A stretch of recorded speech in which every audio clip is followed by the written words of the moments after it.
Evet, 3 tane o yağ sırası. Birer tane yağ alabilmek için insanlar kuyruktadır.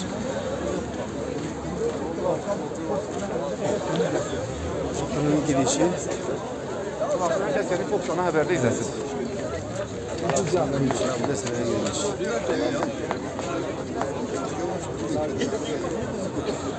Gidiyor böyle bu tarafa. Hadi gel. Evet, yüzlerce.